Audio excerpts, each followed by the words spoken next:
Okay, in today's video we're going to be diving into an experiment. Which ingredient makes the best plant-based fish and chips? We're going to be choosing between three: celeriac, banana blossom and tofu.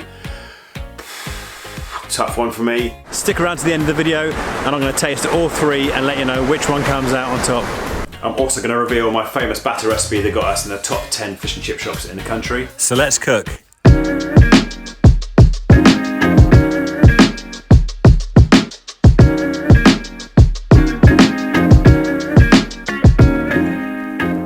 In this video we'll be tasting all three to find out which one makes the best plant-based fish and chips. But first, before we dive into the experiment of plant-based fish and chips, I've had loads of comments asking me what happened to episode 3 of starting a fish and chip shop from scratch, and episode 3 didn't happen, and here's why. This is a CBS News special report. I'm Nora O'Donnell in Washington, and we are coming on the air because the war in Ukraine has begun. And you're probably asking yourself, what the hell has this got to do with fish and chips? Well, it led to this. Haddock in this case has risen by around 80%. If I wanted cod, then that's gone up by around 75%. So why did the fish go up so much in price after the Ukraine and Russia went to war? The main reason was that most of the sustainable cod and haddock coming into the UK came off of Russian shipping boats. Obviously the Russian war stopped that, the price of fish went up. And on top of the fish and the oil going up in price, we had one of the driest summers on record. And then this happened. Being warned, the humble spud price could surge. And surged it did. Also, the war pushed the price of oil up to nearly double its price. So, as a business, a fish and chip shop business, unlike a restaurant where you can kind of surf the tide, change dishes, put more seasonal products on, a fish and chip shop is literally locked into fish, chips, fried in oil, all going up the same week at the same time.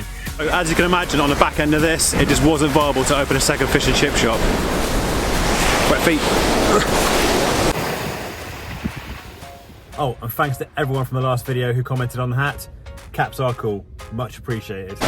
So when the supply of fish went up, it did raise the question, how important is plant-based fish and chips and how good actually is it?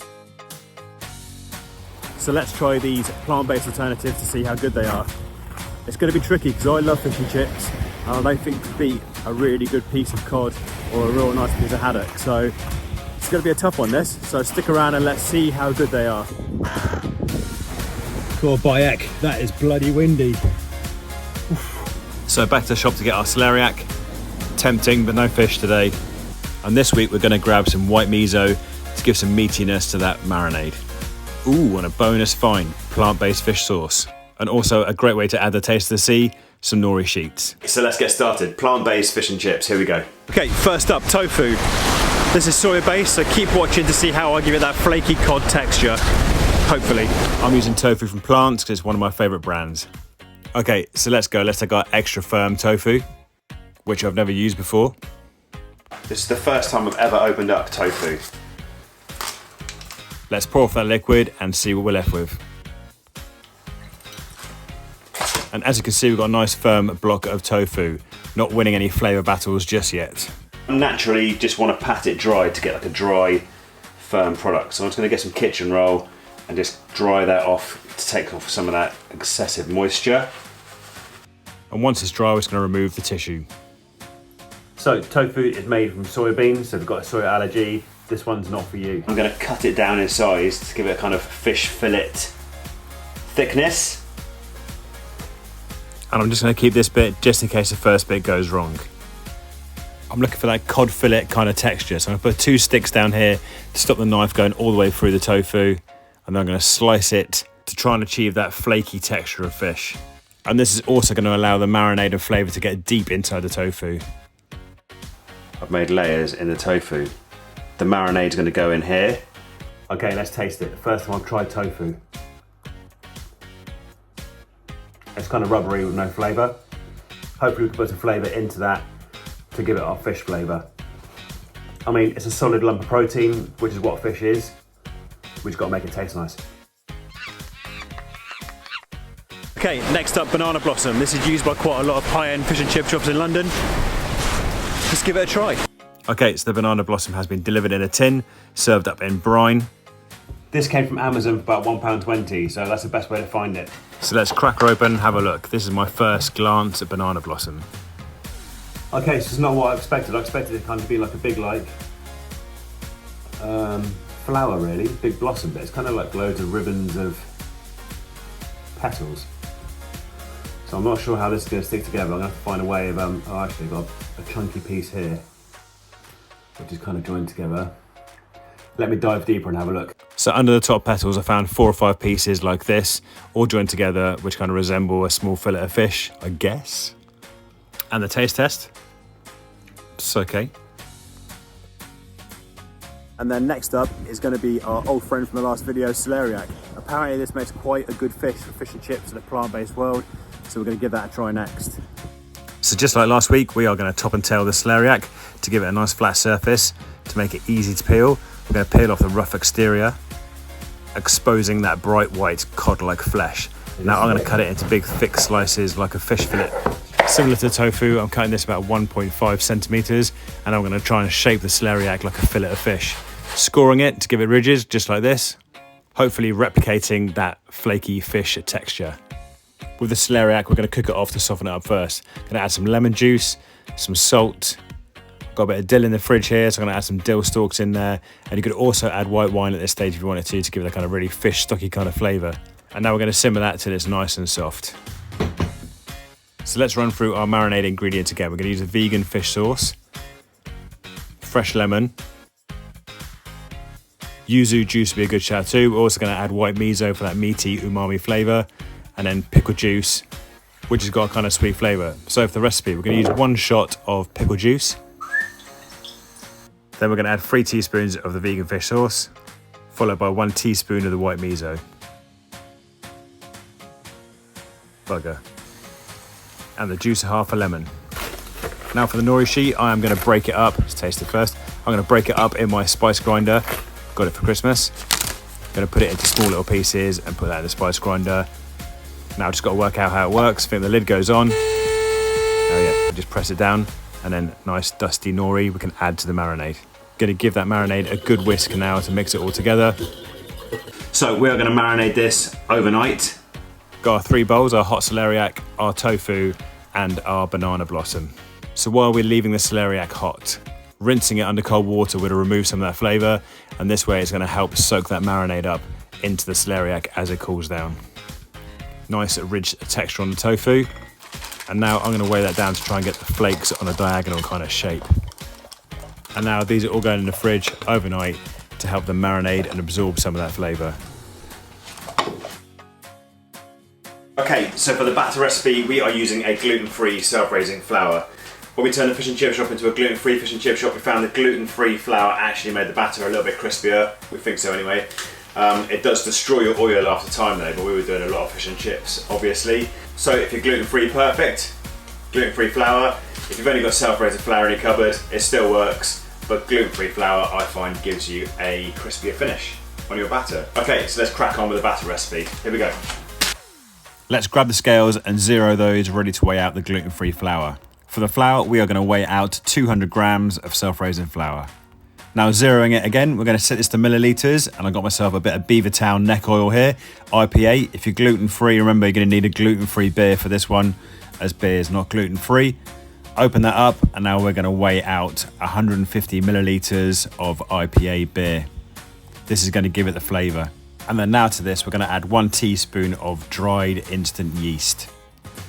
And now we're going to add 150 millilitres of sparkling water. This helps give it a nice crispy finish. And now gently mix the batter. Don't over mix it because this will release the gluten and make the batter tough. Gentle mix. It doesn't matter if there's a few lumps in there. It doesn't have to be really smooth. Just a gentle mix. Okay, so that's the batter made. The fish has been...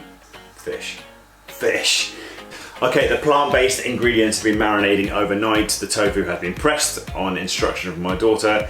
The batter is now made. Leave it on the side for about 1 hour. That's going to let the yeast activate. That's going to work with the beer to give bubbles into the batter. Doesn't need to activate fully because when it hits the hot oil, it's going to kind of like fluff up to kind of give you that classic fish and chip texture. Okay, I just made some chips, but if you want to see how chip shop chips are made, then click this little tag up here now and that'll take you to the video I made a couple of years ago making chip shop chips. Okay, let's cook. I'm using 200 grams of rice flour, salt, season with a little bit of garlic powder, mix, and now line up your flour and your batter next to the fryer. Fryer is set at 180°C. Now first off, we're going to remove that liquid from the tofu from the overnight marinade and gently add that to the flour. This is pretty fragile, so pick it up carefully and then layer that in the batter. And it's so fragile, I'm just going to scoop some of that batter on top and then gently drain it. This stops the batter being too thick, gives you a nice thin finish, and in the basket until crispy on the outside. And now this is going on to kitchen roll. This helps remove the grease from the batter. Now we're going to repeat this with the celeriac. I'm lowering this in nice and carefully so it doesn't stick to the basket. 5 minutes till the batter's nice and crispy like this.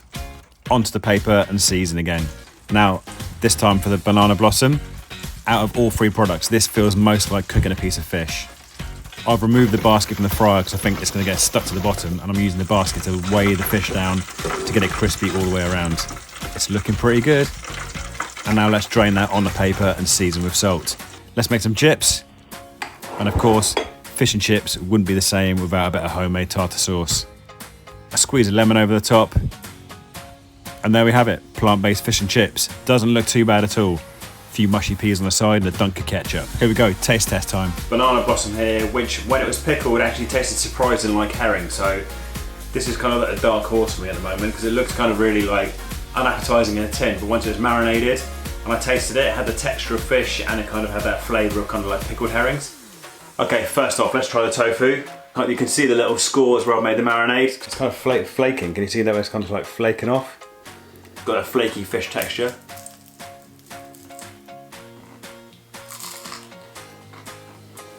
I mean, it's close. It's definitely tofu. It's pretty squidgy. High in protein. Let's try it with some tartar sauce.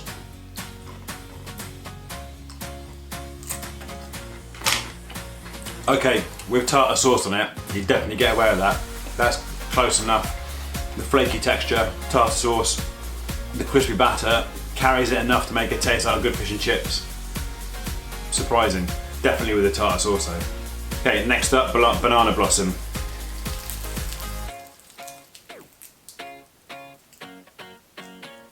Kind of flaky, I suppose, if you want to call it flaky.